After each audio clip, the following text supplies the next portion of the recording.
Minha gente, seja bem-vinda, seja bem-vindo. Vamos dar continuidade à resolução de questões aqui do exame de ordem.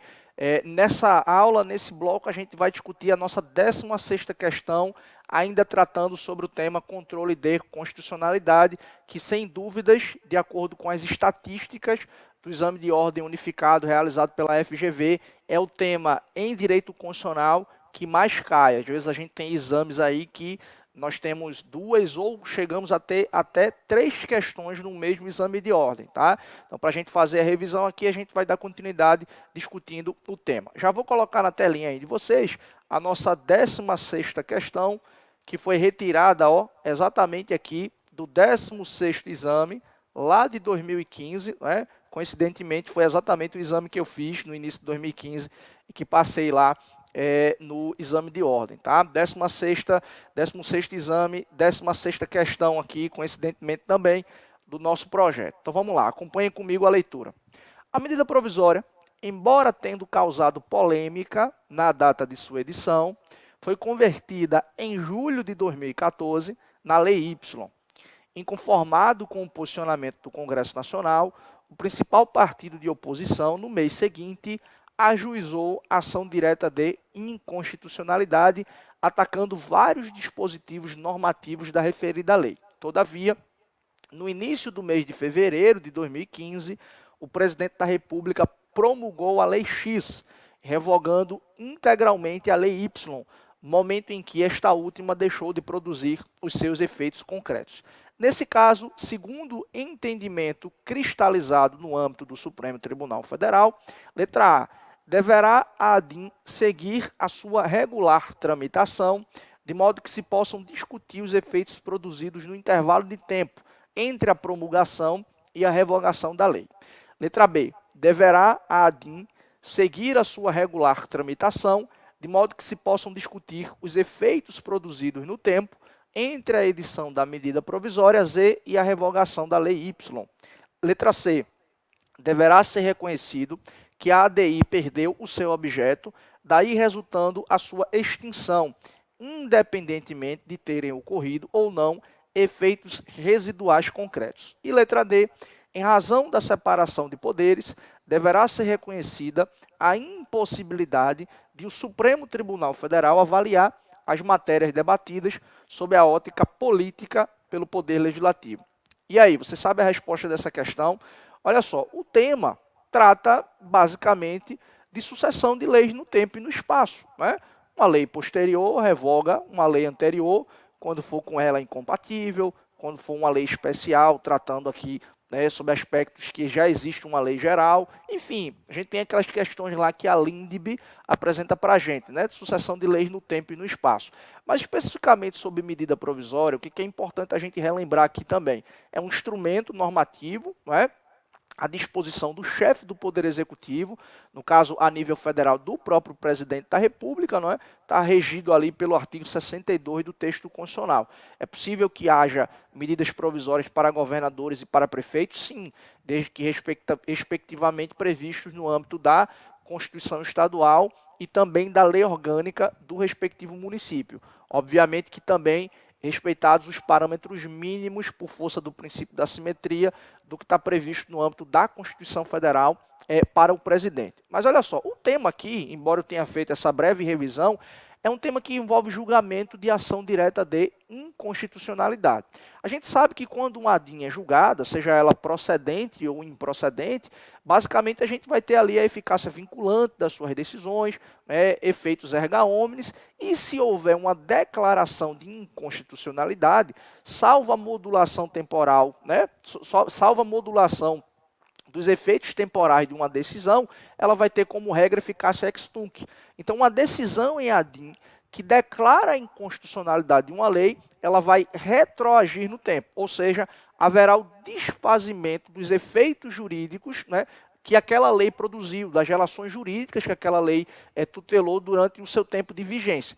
Quando isso acontece, significa dizer basicamente o seguinte: se a lei é inconstitucional, ela nunca deveria ter entrado no ordenamento jurídico e, portanto, ela nunca deveria ter produzido efeitos. Daí porque se falar, via de regra, de eficácia ex tunc. Óbvio, né? Por razões ali de interesse social, razões de segurança jurídica, havendo votação ali de 2/3 dos ministros, é possível que haja o efeito ex nunc, né, da decisão para frente, a partir do trânsito em julgado da decisão, ou até mesmo a partir de um tempo futuro que o Supremo Tribunal Federal venha a determinar que haja os efeitos, né, que aquela decisão produz efeitos. Pois bem, isso é o que, via de regra, a gente identifica. Então, o que acontece, pessoal? Quando uma ADIM é proposta contra um determinado dispositivo de lei, contra um determinado ato normativo, e antes do julgamento de mérito, esse ato normativo é revogado, esse ato normativo, essa lei sai da ordem jurídica, não há razão de existir o julgamento da ADIM. Porque se a consequência lógica e natural da declaração de inconstitucionalidade é a retirada do mundo jurídico daquela determinada lei considerada inconstitucional, daquele determinado ato normativo considerado inconstitucional, se a legislação não mais existe, não há finalidade no julgamento daquela ADIM. Tranquilo? Só que isso é a regra. Por quê? Porque nos últimos anos, a jurisprudência do Supremo Tribunal Federal, ela tem consolidado algumas exceções. Eu já vou colocar na tela de vocês aí para que a gente consiga perceber. Então, olha só, via de regra, o julgamento da ADIM, né, ou melhor dizendo, a revogação, né, e, portanto, a perda superveniente do objeto da ADIM, enseja o quê? O não conhecimento daquela ADIM. A ação não vai ser conhecida e não vai ser julgada. Exceções aqui, atenção para isso, ok? Primeira exceção aqui, não haverá perda do objeto e a ADIM deverá ser conhecida e julgada caso fique demonstrado que houve fraude processual, ou seja, que a norma foi revogada de forma proposital a fim de evitar que o STF a declarasse inconstitucional e anulasse os efeitos por ela produzidos. Isso aqui está na ADIM 3306. Então o Supremo diz, olha, o parlamento, de olho num possível posicionamento do Supremo Tribunal Federal, declarando, portanto, a inconstitucionalidade da lei, pode se antecipar e dizer, olha, revoga porque a ADIM perde objeto, permanecem intactas as relações jurídicas que foram tuteladas pela legislação, mas não haverá nenhum problema quanto à eventual declaração de inconstitucionalidade, porque a ADIM vai perder objeto. Então o Supremo entende que quando ficar verificado isso, né, aliás, quando houver a constatação dessa chamada fraude processual, o Supremo pode avançar e julgar a ação direta de inconstitucionalidade. Então, essa é a primeira exceção aqui. Qual é a segunda? Não haverá perda do objeto se ficar demonstrado que o conteúdo do ato impugnado, né, foi repetido em sua essência em outro diploma normativo. Neste caso, como não houve desatualização significativa no conteúdo do Instituto, não há obstáculo para o conhecimento da ação. Então, esse foi um julgado aqui também na ADI 2418, no informativo 824. Então, por exemplo, o CPC de 2015 teve uma série de dispositivos impugnados lá, e que já haviam sido impugnados sob a égide do CPC de 73. Então, isso é um grande exemplo da chamada continuidade normativa. Você tem uma lei que foi impugnada, essa lei é revogada, mas há uma repetição ou uma continuidade normativa daquele dispositivo ou daquele conteúdo impugnado, mas desta feita num outro diploma normativo. Quando isso acontece, o Supremo também entende que há possibilidade de se avançar no julgamento da ADIM, mesmo que haja originariamente a revogação do diploma normativo impugnado, né? Então veja que isso é uma constatação, né? Isso é uma construção jurisprudencial que veio sendo caracterizada a partir da tentativa, no final das contas, de fraude processual, né? Do parlamento se antecipar e revogar a legislação, ou eventualmente revogar uma lei e criar outra, dando continuidade normativa aqui à matéria, perfeito?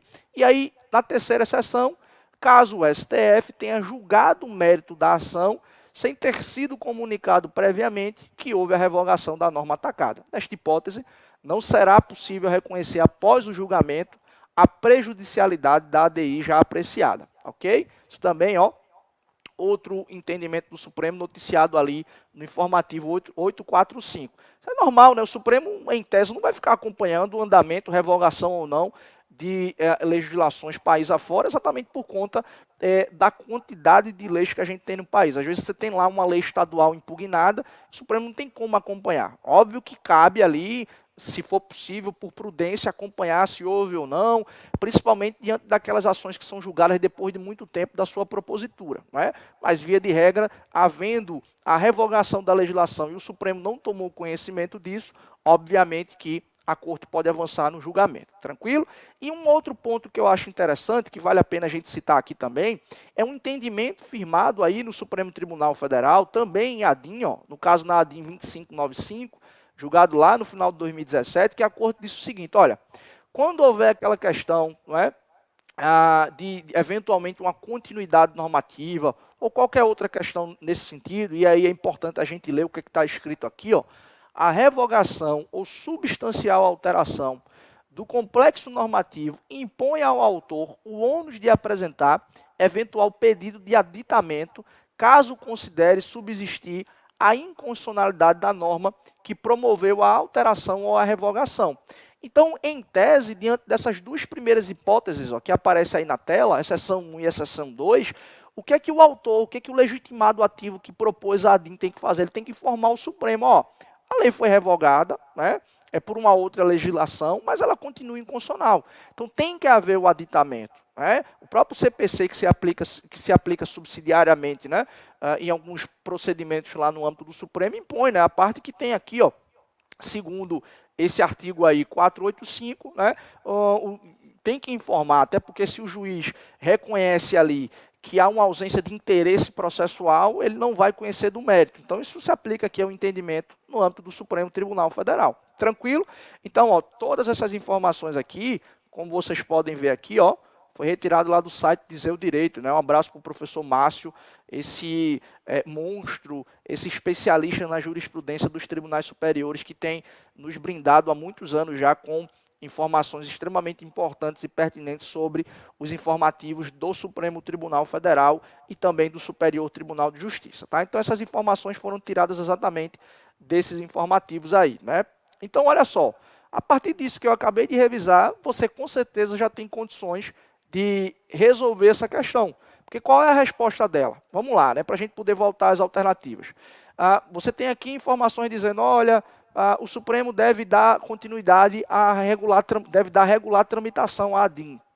Não tem encaixe em nenhuma das hipóteses que a gente viu agora.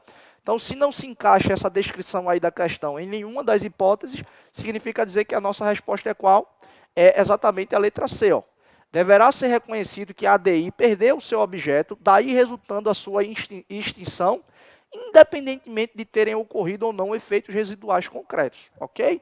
Aplica-se, portanto, a regra. Se não há continuidade normativa, se não há fraude processual, ou se o Supremo não foi avisado da revogação do ato normativo, não cabe falar em aplicação das exceções, e aqui, portanto, se aplica a regra, a ADIM perdeu o objeto antes do julgamento do seu mérito, o Supremo não conhece da ação. Tranquilo? Espero que você tenha gostado dessas dicas. Compartilha, curte, manda para o teu colega, manda para a tua colega que eventualmente esteja estudando para o exame de ordem e que você considera que esse vídeo pode ajudá-lo de alguma forma, tá bom? Obrigado mais uma vez pela participação de vocês. Um forte abraço. Até o nosso próximo vídeo. Tchau, tchau, pessoal.